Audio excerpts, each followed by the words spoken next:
وما آتاكم الرسول فخذوه وما نهاكم عنه فانتهوا واتقوا الله إن الله شديد العقاب. الحمد لله رب العالمين والصلاة والسلام على أشرف الأنبياء والمرسلين أما بعد. حدثنا عبد الله بن مسلمة قال حدثنا مالك عن محمد بن عبد الرحمن بن نوفل عن عروة عن زينب ابنة ام سلمة عن ام سلمة. حضرت زینب جو ام سلمہ کی بیٹی ہیں وہ اپنی ماں ام سلمہ سے روایت کرتی ہیں کہ ام سلمہ رضی اللہ عنہا فرماتی ہیں شکوت الی رسول اللہ صلی اللہ علیہ وسلم انی اشتکی، میں نے شکایت کی رسول کریم صلی اللہ علیہ وسلم کو کہ میں بیمار ہوں.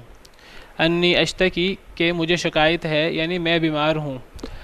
فقال تو آپ نے فرمایا طوفی من وراء الناس وانت راکبۃ، تم طواف کر لو لوگوں کے پیچھے سے اس حال میں کہ تم سوار ہو،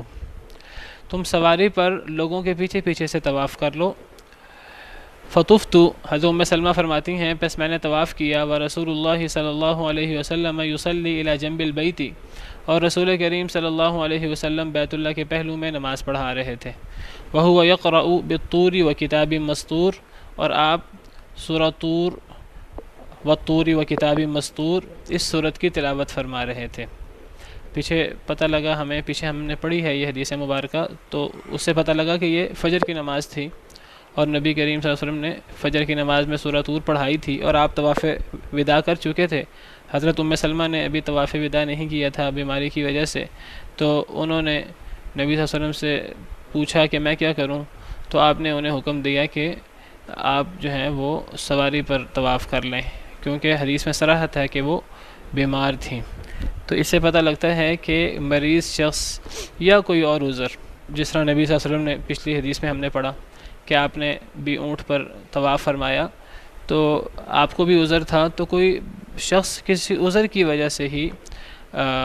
سواری پر طواف کر سکتا ہے، چاہے وہ جانور ہو، چاہے وہ جانور کے علاوہ کوئی اور چیز ہو، جس طرح آج کل ویل چیئر وغیرہ. سبحان ربک رب العزت عما یصفون وسلام علی المرسلین والحمد للہ رب العالمین. صناع الحياة أقمار الليالي منار الهداة أعلام الرجال صناع الحياة